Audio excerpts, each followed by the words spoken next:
Bộ thần thế tấn công liên miên, Bộ Kinh Vân cũng không né tránh, vùng chưởng đỡ lấy. Tại sao bộ thần trong lòng tin chắc bắt được Bộ Kinh Vân? Đằng sau mặt nạ ấy có bí mật gì? Bộ thần danh bất hư truyền, cầm vị pháp quả là tuyệt kỹ đã khóa được tay của đối phương. Đồng thời đạp vào chân buộc Bộ Kinh Vân quỳ gối xuống nhưng chẳng hề có tác dụng. Bộ thần bị trường lực của đối phương đẩy lùi thật xa. Chỉ vừa đánh thử một cú mà cánh tay trở nên đau nhức không thể tả. Bộ thần cũng cảm thấy lòng bàn tay nóng vô cùng, lập tức đặt bàn tay vào thân cây tức thì bốc cháy oai lực cánh tay Kỳ Lân đích thực phi thường. Đau nhức càng lúc càng dữ dội, cánh tay Kỳ Lân không kiểm soát được, nhiệt tăng lên không ngừng, tỏa hồn hoàn bị nung đến đỏ rực. Hét lên một tiếng, Bộ Kinh Vân vung chiếc vòng chứa đầy hỏa kình ra. Bộ thần liền dùng chiếc vòng còn lại đánh gãy thân cây để ngăn chiếc vòng đang bay đến. Chiếc vòng mang sức mạnh ngàn cân phá nát thân cây to ngã xuống vẫn không ngăn được thế tới của tỏa hồn hoàn. Bộ Kinh Vân thừa thế lao tới. Bộ thần khéo léo dùng tỏa hồn hoàn bắt lấy vòng lửa, thừa thế xoay người đẩy chưởng vào vòng lửa văng ngược lại phía Bộ Kinh Vân. Bộ Kinh Vân vận chưởng đẩy ra, phá thế bí của vòng lửa. Tỏa hồn chưởng đánh vào trung môn, bộ thần biến chiêu quá nhanh, Bộ Kinh Vân trúng hai chưởng chắc nịch.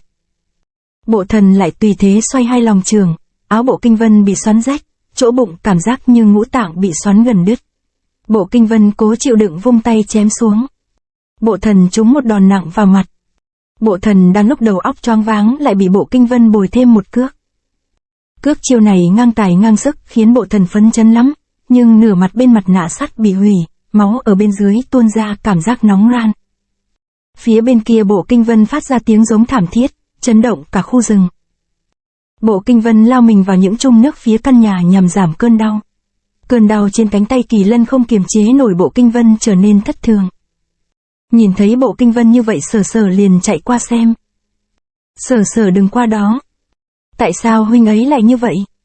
Thần y từng nói Kỳ Lân tí của anh ta chưa thông, vận kình quá mạnh chân khí sẽ ngừng trệ bất tán gây đau nhức vô cùng. Vậy có cách gì giải quyết không? Không có cách, chỉ biết dựa vào bản thân của anh ta thôi. Nếm trải giày vò phát đi uy lực chí cao của Kỳ Lân tí, đối với anh ta sẽ là một đại khảo nghiệm. Lúc này Kỳ Lân tí do khí huyết không thông mà không ngừng phồng lên, gân xanh nổi lên chi chít. Cơn đau thấu tim làm cho tất cả sức lực bị hủy trong chốc lát, Bộ Kinh Vân không thể nào đứng dậy nổi. Bộ thần mắt thấy đối thủ lâm vào tình cảnh như vậy cũng không chiếm phần tiện nghi. Bộ Kinh Vân huynh mau đứng dậy đi.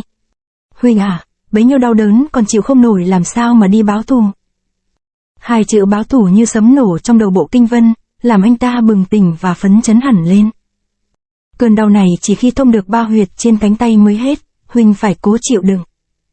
Đang lúc Sở Sở nói, lửa thù hận của Bộ Kinh Vân lan khắp toàn thân, khiến thân thể run lên bần bật. Nỗi đau không ngừng dâng lên trong lòng, so ra nỗi đau xác thịt nào có xá gì.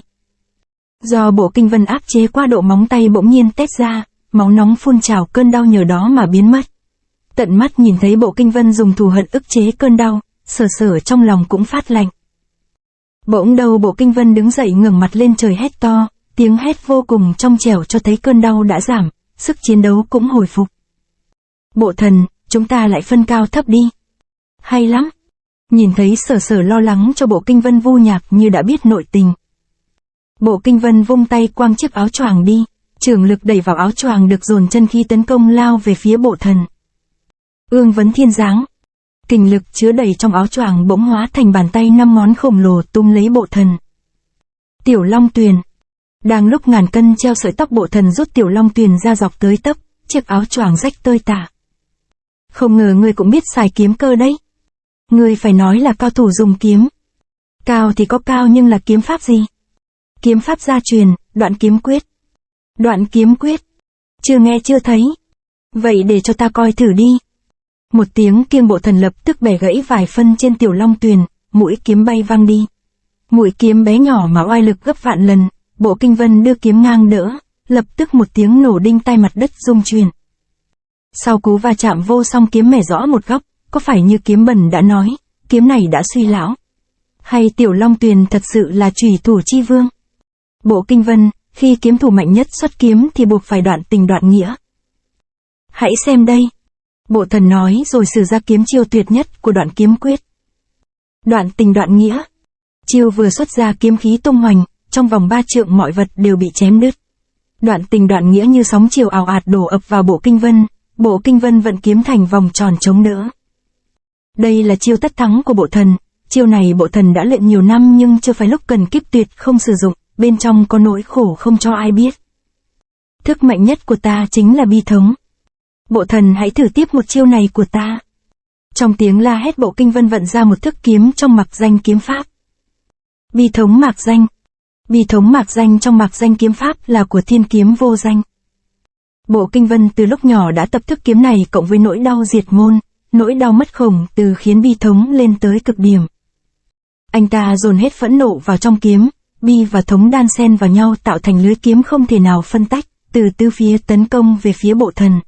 Lúc này Bộ Thần đột nhiên tiếp xúc với ánh mắt Bộ Kinh Vân, bên trong đó dường như ẩn chứa nỗi đau nặng trịch mà chính nỗi đau đó là sức mạnh. Sức mạnh đó đã xuất ra khắc chế ngay đoạn tình đoạn nghĩa. Thước kiếm này gặp nhau tạo ra tiếng nổ long trời, sau tiếng nổ một hồi lâu rừng cây mới trở nên yên lặng. Vô Nhạc nhìn thấy hai người đứng cạnh nhau chưa phân thắng thua, trong lòng không khỏi lo âu. Sở Sở nhìn thấy bi thống mạc danh đã nhận ra được kiến thức này bao hàm nhiều nỗi chua xót chất chứa trong lòng Bộ Kinh Vân. Cũng là cha con nhưng Vô Nhạc chỉ thấy oai lực của kiếm chứ chưa thấy ẩn tình bên trong đó. Đoạn tình đoạn nghĩa thật đáng sợ. Đáng tiếc, người chỉ là thiết diện vô tư chỉ vì công vụ đoạn tình chưa thể đoạn nghĩa. Tuy nhiên Bộ Kinh Vân không thù không oán Bộ Thần nên cũng chưa đẩy đối thủ đến chỗ chết. Biết Bộ Kinh Vân không nỡ ra tay Bộ Thần tỏ vẻ cảm kích. Đúng, người có thể đoạn tình đoạn nghĩa thì chẳng phải con người. Có chăng chỉ là ma? Đúng, không phải là người, là ma. Ma thật sự chính nằm ở đây. Bộ Thần từ từ tháo mặt nạ xuống, phía sau là 4 chữ không thể xóa được. Kiếm ma chi tử. 4 chữ này không phải khắc bằng kiếm mà bằng kiếm khí. Ngày nay người có thể dùng kiếm khí sát thương người chỉ có nhất Đại Tôn Sư Vô Danh. Là kiếm thánh quá cố. Sai, còn một người nữa đó là kiếm ma. Gần tới mùa thu khí trời mát mẻ, dọc đường lại có gió mát, Đoạn Lãng đang cưỡi ngựa dẫn 8 người khiêng kiệu. Ai già, thật kỳ lạ, sao lại nóng bức thế này?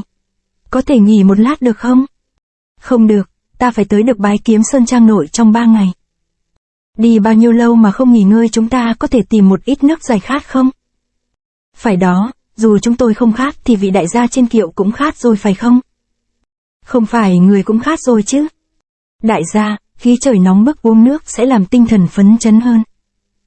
Bên trong kiệu không thấy ai trả lời. Đoạn Lãng xuất ra ánh mắt tà ác lao vào trong kiệu, thì ra bên trong kiệu chính là Hỏa Lân kiếm. Đoạn Lãng vung kiếm giết chết một người khiêng kiệu. Vị bằng hữu này của ta ngày nào cũng cần máu, nếu các ngươi tới càng sớm thì đỡ chết được mấy người. Ôi! Muốn chạy! Nhìn thấy Đoạn Lãng quá tà ác, một phu kiệu sợ hãi bỏ chạy. Đại gia, tôi chịu không nhận tiền công, xin bỏ qua cho tôi đi. Tay kiệu phu lách qua vách núi phát hiện trước mặt là một quái nhân. Dưới ngón tay quái nhân khẽ hất lên một luồng kiếm khí phóng ra. Kiếm khí sắc bén như kiếm thật xuyên thấu qua người. Lách tách mấy tiếng máu tươi vang lên vách đá, viết ra một chữ mà thế nhân ai cũng kinh sợ. Ma! Ở nơi bình phàm này lại có một người bất phàm đang sinh sống. Vô Danh! Ông ta đang ngồi làm sổ sách, nhưng gương mặt nặng trĩu. Dường như có tâm sự, ông ta không làm việc tiếp mà bỏ đi. Người trưởng quỷ hiếu kỳ lật sổ thu chi ra xem, không thấy Vô Danh ghi khoản tiền ngày hôm đó mà toàn là những chữ kiếm. Địa lao là lô tàng kiếm, nơi này cất giữ nhiều loại hảo kiếm, mỗi thanh đều có giá trị kỷ niệm với Vô Danh. Trong đó có một thanh đã truyền cho kiếm thần từ lâu nhưng rất ít sử dụng, đó là anh hùng kiếm. Thần nhi, con hãy vì ta mà xuất môn một lần nữa đi. Sư phụ, rốt cuộc là có chuyện gì? Ta cảm thấy một thanh kiếm đáng sợ sẽ ra đời, ta phải đi một chuyến. Kiếm ông chủ ghi cái gì vậy nhỉ? Bầu trời u ám, chuyện kỳ dị bắt đầu xảy đến. Động đất. Kẻ mạnh đản sinh ắt có hiện tượng dị thường. Địa chấn chỉ kéo dài vài giây rồi dừng lại. Ta cảm thấy thanh kiếm sắp ra đời này sẽ gây ra một trận hào kiếp cho võ lâm. Sư phụ, rốt cuộc thanh kiếm này đáng sợ ra sao? Vô Danh không trả lời, ánh mắt chỉ nhìn xuống đất. Kiếm thần nhìn theo mắt sư phụ phát giác kiếm trên đất đều chỉ về phía nam, tựa như có sức mạnh mới sinh nào đó uy hiếp Vô Danh, kiếm cũng lo bảo vệ chủ nhân. Chúng ta phải nhân lúc này lấy được nó, nếu không nó rơi vào tay kẻ bất chính thì gây ra họa lớn. Sư phụ đã ẩn nguyên lâu e rằng không tiện lộ diện, chuyện này chi bằng để Thần Nhi đi. Trong mắt Thần Nhi tỏ ra vẻ tự tin lạ thường. Được. Chuyến đi này khó khăn, con hãy mang theo anh hùng kiếm ắt có lúc dùng tới. Chuyện không được chậm trễ, nhất định phải lấy nó về để ta tìm cho nó một chủ nhân thích hợp. Kiếm thần nhận anh hùng kiếm lập tức đi ngay, lô kiếm lớn như vậy mà chỉ còn lại một mình Vô Danh, trong lòng thấp thỏm bất an.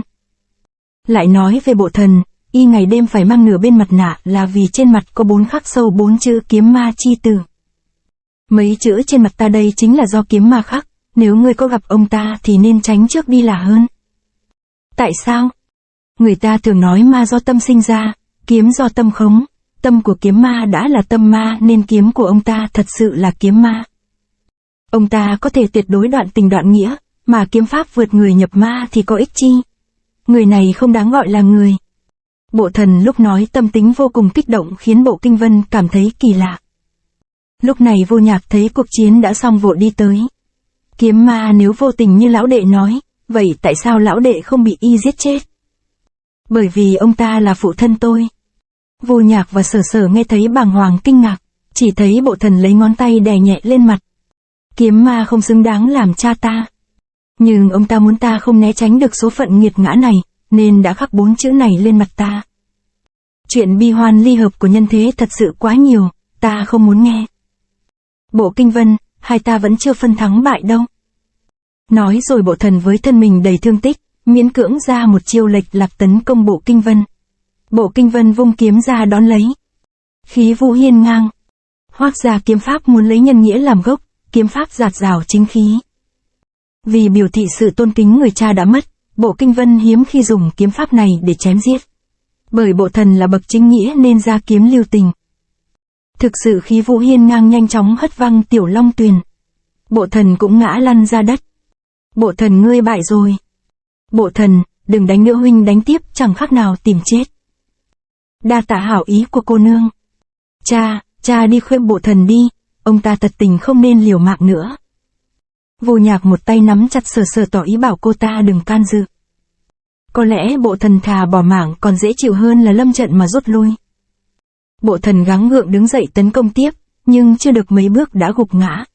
Bộ Kinh Vân thấy vậy cũng không muốn đánh tiếp đành quay người bỏ đi. Bộ Kinh Vân, chỉ cần ta còn một hơi thở thì vẫn chưa tính bại. Xem tỏa hồn hoàn của ta đây. Trong tiếng la tỏa hồn hoàn thoát tay văng ra, Bộ Thần cứ đeo bám miết, Bộ Kinh Vân đành phải đâm kiếm một nhát. Kiếm đâm thẳng vào tim Bộ Thần, vòng sắt bị cắt nát hết. Tại sao lại không né? Ha, lâm trận mà rút lui thì thà chết còn dễ chịu hơn. Dẫu sao thì Bộ Thần ta được chết dưới tay một người như ngươi cũng là vinh hạnh rồi. Lẽ nào ngươi đã đoán được trước kết cục này sẽ xảy ra? Cái chết của Bộ Thần làm Bộ Kinh Vân cảm thấy khó chịu, bởi vì anh không hề muốn tử chiến mà chỉ muốn giao đấu đơn thuần. Không ngờ Bộ Kinh Vân lại là người như thế, Bộ Thần gặp được một người như thế trước khi chết Âu cũng là duyên số. Bộ Kinh Vân sau khi hỏa thiêu xác Bộ Thần liền chuẩn bị lên đường. Vô Nhạc, tôi có việc muốn nhờ ông. Cha, hình như huynh ấy định đến Bái Kiếm Sơn Trang. Nếu được thì cha nghĩ nên đi đến đó một chuyến. Bộ huynh đệ nên cẩn thận, việc Bộ huynh đệ đã nhờ Vô Mỗ nhất định sẽ giữ lời. Yên tâm đi. Lại nói đến chuyện Đoạn Lãng đang trên đường tới Bãi Kiếm Sơn Trang. Một phu kiệu sợ hãi bỏ chạy liền bị một quái nhân giết chết. Công lực kẻ này cực kỳ lợi hại, xuống tay quá tàn ác, rốt cuộc hắn là ai? Đoạn Lãng lách qua vách núi thì thấy ngay trước mặt một thanh niên, đó là Ngạo Thiên, bên cạnh y là một người to con, thần thái nghiêm nghị. Kẻ nào? Giết người để lại tên, chỉ có tôn sư ta kiếm ma. Ma, lão này tự xưng là ma, thiệt cuồng vọng quá. Hề, nghe nói Hỏa Lân kiếm sinh ra tà dị hôm nay được thấy quả nhiên không sai. Ngạo Thiên xuất môn khinh miệt, Đoạn Lãng lửa giận phừng phừng. Một mình ngươi không thắng nổi hai sư đồ ta đâu. Đoạn Lãng cầm Hỏa Lân kiếm chĩa thẳng tới. Chưa chắc, thằng hữu của ta chưa hề biết bại trận là gì. Hay lắm, bổn thiếu gia sẽ dùng Đại Thuần kiếm. Kiếm ma nãy giờ nhắm mắt im lặng bỗng mở trừng mắt nhìn hai người giao chiến. Qua ấy chiêu hai bên vẫn chưa phân cao thấp, nhưng binh khí trong tay đã rõ tốt xấu. Đại Thuần kiếm đứt gãy. Đồ vô dụng. Đoạn Lãng đứng sang một bên nhếch miệng nở một nụ cười tà ý. Hảo bằng hữu, nơi thật là đáng tin cậy. Cùng lúc đó một bóng người khổng lồ bổ xuống, đứng sừng sững sau lưng Đoạn Lãng. Để lão đây ngắm xem kiếm của ngươi. Bằng hữu của ta không thích người ngoài. Đoạn Lãng nói rồi chuyển kiếm qua tay khác, động tác dứt khoát. Người kiếm hiểu nhau, tay này quả nhiên là si. Đoạn Lãng trong nháy mắt chuyển kiếm từ cái này sang tay kia, sau đó vung kiếm về phía kiếm ma. Kiếm ma ung dung vỗ vào sống kiếm, trường mang theo kình khí phi thường đẩy bật kiếm ra. Hê hê, Hỏa Lân kiếm quả là hảo kiếm, nhưng Bái Kiếm Sơn Trang ta còn một thanh kiếm tốt hơn nhiều. Đoạn Lãng đang tấn công nghe thấy lời Ngạo Thiên thì thu kiếm lại. Ta biết, Uổng thiếu gia lần này cũng vì chuyện đó mà tới Bái Kiếm Sơn Trang. Kiếm ma do đập tay vào Hỏa Lân kiếm nên lòng bàn tay phừng phừng bốc lửa.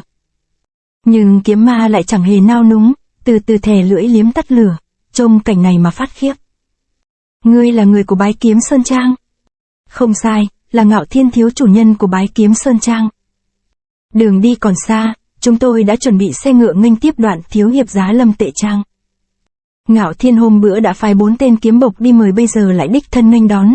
Đoạn Lãng tự hỏi mình có gì mà quan trọng như vậy. Hơn nữa kiếm ma võ công cao tuyệt, hành động sao mà khả nghi. Trong lúc Đoạn Lãng suy tư, kiếm ma ở bên lẳng lặng biến mất tiêu. Lại nói về kiếm bẩn đứng trên mặt nước mà không chìm, khinh công đã đạt tới mức thượng thừa. Kiếm bẩn thần sắc tĩnh tại khác hẳn với tính cách bộp chộp thường ngày. Kiếm bẩn thở ra hít vào nhiều lần, sau đó trổ chân khí ra, thân hình lập tức trôi theo dòng nước. Nước chảy càng lúc càng gấp, người kiếm bẩn vẫn lướt theo thế nước ung dung như thần tiên. Khinh công ở mức như vậy xem ra đã đạt tới cảnh giới chí cao. Cuối dòng nước là một con thác, kiếm bẩn nhìn thấy mặt lộ vẻ hưng phấn. Tức thời dồn chân khí xuống đầy ở chân. Đang lúc sắp lao xuống thác nước cao trăm trượng mà kiếm bẩn vẫn điềm tĩnh như thường. Lúc này từ trong dòng nước phóng ra một lưỡi kiếm sắc nhọn. Thì ra dưới chân kiếm bẩn đã kẹp sẵn một thanh kiếm, lúc này kiếm cùng người phóng ra khỏi thác nước. Kiếm bẩn đạp kiếm từ từ lướt lên không trung, cảnh này tựa như phi tiên, cảnh giới mà trong kiếm đạo đã nhắc đến. Ha ha, lão đây cuối cùng cũng luyện tới phi tiên cảnh giới rồi, tuyệt quá, tuyệt quá. Để lão đây xem có phải kiếm di chuyển theo ý người không. Kiếm bẩn tụ kình lực dưới chân, lưỡi kiếm phát ra dòng khí màu bạc. Đợi lúc chân khí phủ đầy thân kiếm, kiếm bẩn liền vặn người lộn vòng. Bỗng đầu một tiếng xẻng vang lên, kiếm dưới chân không chịu nổi lực nên gãy đôi, tức thì kiếm bẩn mất thăng bằng lảo đảo trên không. Kiếm bẩn tuy học kiếm tạp nham nhưng cũng biết cảnh giới chí cao trong kiếm đạo là thiên kiếm, ma kiếm và phi tiên. Cảnh giới phi tiên chỉ được nghe nói đến từ lời đồn đại chứ chưa thấy có ai luyện thành. Kiếm bẩn khổ tâm tập luyện bao năm cũng vẫn thất bại, nhưng ông ta cho rằng đó là bởi vì ông ta chưa tìm được thanh kiếm thích hợp. Kiếm bẩn loạng choạng rơi xuống, do giỏi khinh công vừa chạm mặt nước đã có thể lộn ngược vào bờ. Lại hỏng nữa, nhất định là thanh kiếm này không thể cùng mình tâm ý hợp nhất. Đúng là đồ sắt vụn. Phi long kiếm gì chứ, ta cóc thèm. Kiếm bẩn nói rồi ném kiếm đi, phi long kiếm mang theo kình lực văng vào bụi cây. Ngay vừa lúc chui vào bụi cây thì nó đột nhiên bị đánh bật ra rơi xuống đất. To gan, dám nhìn lén ông đây luyện công. Tại hạ là Trường Ly, kiếm lão đứng đầu tư kiếm lão của Bái Kiếm Sơn Trang. Bái Kiếm Sơn Trang? Ta và Bái Kiếm Sơn Trang chưa từng qua lại, tới tìm ta làm gì? Chúng tôi thừa lệnh của kiếm ma mời các hạ đến Tệ Trang một chuyến. Kiếm bẩn thoáng nghe tên kiếm ma thì không khỏi trừng mắt phẫn nộ. Cái gì, cái lão chết tiệt ấy? Ông đây không muốn gặp cái lão kiếm ma chết tiệt ấy, các người mau trốn đi thì hơn, nếu không ta sẽ lấy mạng.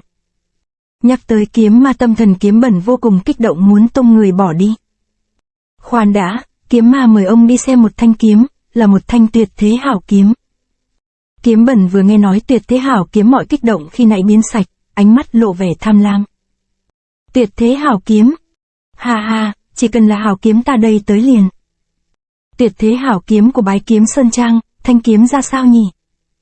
Bộ Kinh Vân huynh đừng đi nhanh quá thế chứ. Huynh nói muốn đi gặp một người, đó là ai vậy? Một người mà ta vô cùng thương yêu. Sở nghe thấy lời này không biết tại sao trong lòng dâng lên cảm giác nghèn nghẹn. Mệt mỏi quá rồi, phải nghỉ chân một lát. Cũng được, nơi đó vốn chẳng thích hợp với muội đâu. Bộ Kinh Vân không thèm ngoái đầu lại, lẳng lặng bước đi trong bóng đêm. Từ khi Bộ Kinh Vân hạ cách thế thạch bịt kín Lăng Hoàng hậu, triều đình tìm mọi cách nhấc lên nhưng vô phương. Nơi đây là trọng địa của triều đình, ai mạo muội bước vào sẽ bị chu di cửu tộc. Đừng vào. Bộ Kinh Vân muốn mau được tái ngộ Khổng Tử, trong lòng có nôn nao. Huynh muốn gặp người trong đó à? Đúng, cô ấy được an táng ở đây. Sở Sở hiểu ra người Bộ Kinh Vân yêu thương đã chết, cô cảm động vì sự si tình của anh ta. Huynh muốn mở lăng mộ thật à?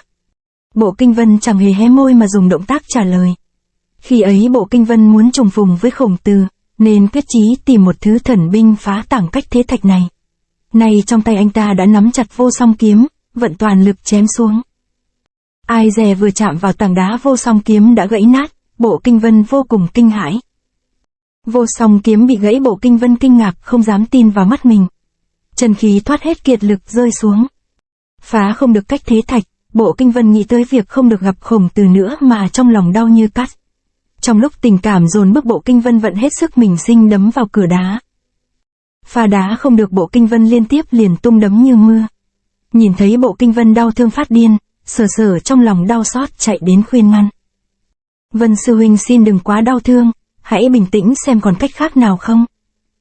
Bỗng lúc này sau lưng truyền tới một giọng nói khào khào. Thật đáng thương cảm, tôi biết có một thanh hảo kiếm có thể phá được cách thế thạch. Là kiếm gì? Tôi biết chỗ của thanh kiếm, nhưng tôi muốn huynh phải dẫn tôi đi theo, đó là điều kiện. Bộ Kinh Vân trong lòng nóng như lửa đốt, triển thân tới chỗ đứa trẻ đó. Được, ta hứa. Thanh kiếm đó được sinh ra ở Bái Kiếm Sơn Trang, đang đợi một hiền chủ. Bái Kiếm Sơn Trang. Ồ, thì ra là Bộ thiếu hiệp ghé thăm Tệ Trang, hoan nghênh, xin mời lên thuyền. Bái Kiếm Sơn Trang giống như biết trước Bộ Kinh Vân chắc chắn sẽ đến, nên đã chuẩn bị sẵn thuyền chở qua biển.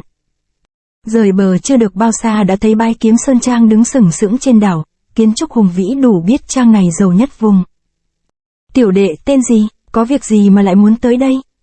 Đệ tên là Tiểu Vĩ, nghe nói Bái Kiếm Sơn Trang nổi tiếng võ lâm nhưng không dễ vào, nên nhân dịp này đi xem cho biết.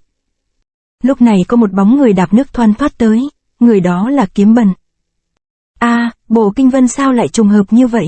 Người cũng tới Bái Kiếm Sơn Trang à? Người không phải tới để lấy kiếm chứ? Đúng, nghe nói ở trong trang này có thanh hảo kiếm, chúng tôi đến để lấy kiếm. Ý, vô song kiếm của ngươi đâu rồi? Nó đã bị gãy rồi, do vậy nên tới đây hy vọng có thể lấy được bảo kiếm. Ha ha, từ đầu ta đã nói vô song kiếm đã suy lão mà. Ồ, vị tiểu bằng hữu này. Này cậu nhỏ, trông mặt cậu hiền lành quá, là con cái nhà ai đây? Tiểu Vĩ không ngẩng đầu lên mà chỉ từ từ trả lời. Tôi không có cha, tôi chỉ là đứa cô nhi. Ồ, thế thì lạ thật, sao mà có vẻ quen thế nhỉ? Rốt cuộc kiếm ở Bái Kiếm Sơn Trang là thanh kiếm ra sao? Có ai biết đâu, lần này được mời mà tới, chỉ biết nó là tuyệt thế hảo kiếm, thế là tới lấy thôi. Bộ Kinh Vân, ta khuyên ngươi đừng có vọng tưởng, kiếm bẩn ta không đi tay không về đâu. Sao mà được, Bộ đại ca cần nó để phá cách thế thạch, huynh ấy không thể không có nó. Sở Sở đang nói, Bộ Kinh Vân đưa tay tỏ ý ngăn cản, bởi vì anh ta không muốn ai thương tình. Một kiếm mà sao xứng với hai chủ, bọn ta có gì hay trổ hết ra đi. Nói rồi Kiếm Bần tung người đoạt lấy kiếm của một thủ hạ, rồi dùng kiếm này lướt nhanh trên mặt nước tiến tới Bái Kiếm Sơn Trang. Lợi hại thật, nếu lão giành kiếm với chúng ta thì thật bất lợi. Kiếm Bần tính cách kỳ quái đang hi hi ha ha đã đạp thanh kiếm lướt như bay về Bái Kiếm Sơn Trang. Thuyền chờ đám người đã cập bến trên đảo, một dãy người xếp hàng nghênh đón, họ mang kiếm giống hệt nhau. Một người có kiếm nạm bảo thạch dường như thân phận cao hơn bước tới trước mặt Bộ Kinh Vân. Tại hạ Thiết Biêu, công minh đại giá mời. Bộ Kinh Vân cất bước, Sở Sở và Tiểu Vĩ theo sau. Bộ Kinh Vân từng xông vào Thiên Hà Hội đoạt lấy vô song kiếm, đám người có mặt đều là loại háo kiếm muốn chiêm ngưỡng phong thái của thần binh này. Chỉ thấy Bộ Kinh Vân đến tay không họ vô cùng thất vọng. Sở Sở từ nhỏ theo cha lớn lên ở thôn quê ít đi ra ngoài, lần này được nhìn thấy tòa kiến trúc huy hoàng như vậy thì phấn khởi lắm. Ngược lại Tiểu Vĩ vẫn ung dung như không, giống như trước kia đã từng nhìn qua.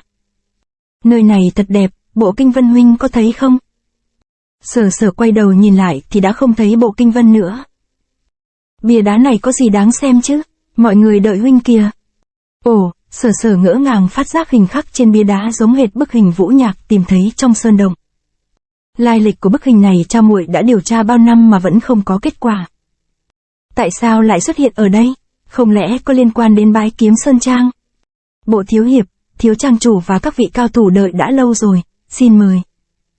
Thiết Bưu dẫn 3 người tới một sơn trang hùng vĩ, ngẩng đầu nhìn lên trước mặt là một tòa kiến trúc sừng sững. Lão đây chịu hết nổi rồi, sao mà chưa tới đủ vậy? À, đã tới rồi đó ư. Cánh cửa cao dài mở ra, Bộ Kinh Vân dẫn Sở Sở cùng Tiểu Vĩ bước vào.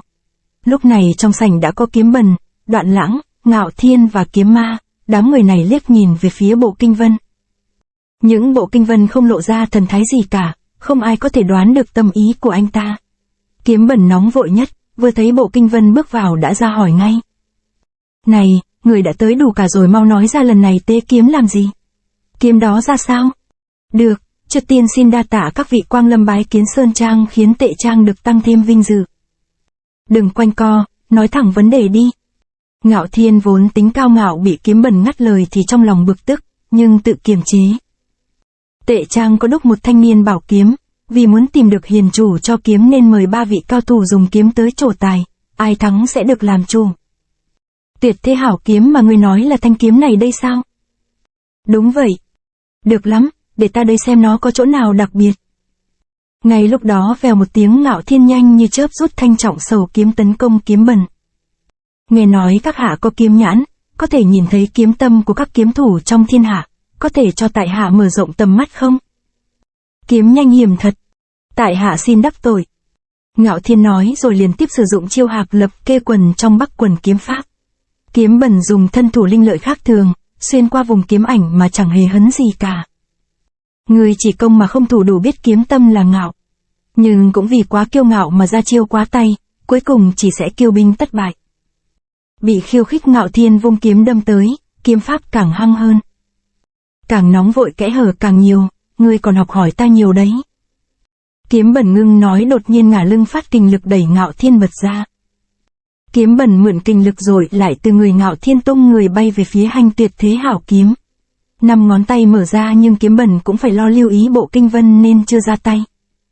Đáng tiếc ông ta đã quá hời hợt với một thanh kiếm khác, đó là Hỏa Lân kiếm. Ta cũng vì kiếm này mà tới, đoạt kiếm ư? Đâu dễ. Hảo kiếm. Hỏa Lân kiếm xuất ra chặn ngang thế tới của Kiếm Bần. Người tà quá, kiếm tà quá. Ta ghét nhất là ai hạ thấp bằng hữu ta sẽ rửa hận cho bằng hữu ta. Hỏa Lân rút ra khỏi vỏ lập tức bốc lửa ra 4 phía đổ ập xuống đầu Kiếm Bần. Lửa nóng dữ dội, Kiếm Bần bị bức dồn ra xa. Rửa hận cho kiếm, lấy kiếm làm bạn, không ngờ ngươi còn si kiếm hơn cả ta, kiếm tâm của ngươi quả nhiên là si. Cho mượn kiếm. Đoạn Lãng nghe Kiếm Bần nói mình là si, thì tỏ ra vẻ ưng ý lắm. Nói đúng lắm, si kiếm hơn bằng hữu. Trong lúc cười, Đoạn Lãng lại tung Hỏa Lân kiếm tấn công Kiếm Bần, tiếng kiếm va chạm keng keng đinh tai. Nhưng kiếm của tên canh gác làm sao địch lại Hỏa Lân kiếm, sau vài tiếng va chạm thì thanh kiếm trên tay Kiếm Bần gãy đôi. Kiếm này không thể địch lại Hỏa Lân kiếm nhưng ta chưa thể xem là bại, để ta mượn thanh khác. Thế kiếm lượn là vừa mạnh vừa yếu, Đoạn Lãng vừa tung kiếm đã đánh giạt nó ra. Tiểu tử, kiếm của ngươi tuy không phải là kiếm tầm thường nhưng cũng chỉ là ếch mồi đáy giếng. Đoạn Lãng đang lo đánh bật kiếm ra thì Kiếm Bần đã từ trên không ập xuống. Đạo học kiếm như biển hồ vô bờ bến, hôm nay ta sẽ cho ngươi chiêm ngưỡng phi tiên, cảnh giới. Kiếm Bần vận kiếm bằng chân xoay vòng trên không trung. Kiếm pháp của cả hai xuất quỷ nhập thần, ai nấy có mặt đều gật gù thán phục. Tên này không lẽ đã luyện thành cảnh giới phi tiên? Hai người đánh nhau hay đến nỗi một người không am tường như Sở Sở cũng bị thu hút. Bộ Kinh Vân, người định ngự ông đắc lợi à? Xem kiếm. Bộ Kinh Vân hô to một tiếng rồi rút thần binh trong bình ra, kiếm của Kiếm Bần lập tức gãy nát. Kiếm Bần bỏ mặc Đoạn Lãng chuyển qua Bộ Kinh Vân. Ngạo Thiên ở ngoài thấy vậy trên mặt tỏ ra nham hiểm. Bộ Kinh Vân, ta đã quyết lấy kiếm này thì người đừng hòng vọng tưởng. Kiếm Bần chỉ tấn công khi thấy hừng hực, khác hẳn cái kiểu bỡn cợt khi nãy, cho thấy quyết tâm đoạt kiếm. Ngay lúc đó sắc mặt Kinh Vân trầm xuống. Kiếm Bần lộ ra vẻ tham lam không chịu nổi. Kiếm Ma thấy Kiếm Bần quá tham kiếm, nộ khí xông thiên, một ngón tay búng lên tuyệt kỹ đoạn mạch kiếm khí chứ danh bắn ra. Keng một tiếng, đoạn mạch kiếm khí làm gãy nát thần binh, ai nấy có mặt đều thất sắc. Sao lại vậy? Đây chẳng phải là một thanh tuyệt thế hảo kiếm gì cả. Đây là giả sao? Ha ha, Bộ Kinh Vân quả nhiên là bậc hiểu biết về kiếm, đây là kiếm giả. Lúc này vẫn còn sớm, xin mời các vị về phòng nghỉ, ngày mai tận sức thi tài. Thì ra là vậy, vậy thì còn nhiều trò hay để xem rồi. Để tiểu nhân đưa các vị về phòng nghỉ. Lão quái này đánh vây ngã bấy nhiêu mà vẫn không rõ là người phái nào. Ngươi thật lợi hại, ngày mai ta sẽ không để ngươi thuận lợi thế đâu. Tiền bối, nãy người luận kiếm tâm của mấy người kia còn bộ đại ca là gì? Kiếm tâm của y hả? Ha ha, càng cần dùng kiếm nhãn của ta ai cũng cảm nhận được kiếm của y tràn trề thù hận. Tâm của y đương nhiên là nộ là thù. Nói tới kiếm tâm của Bộ Kinh Vân, Đoạn Lãng vội chăm chú lắng nghe. Thù. Nhưng kiếm tâm của y không phải là nộ mà là sân, đó là sự căm phẫn còn cao hơn cả nộ. Trong các loại kiếm tâm, sân và loại bi thương nhất. To be continued.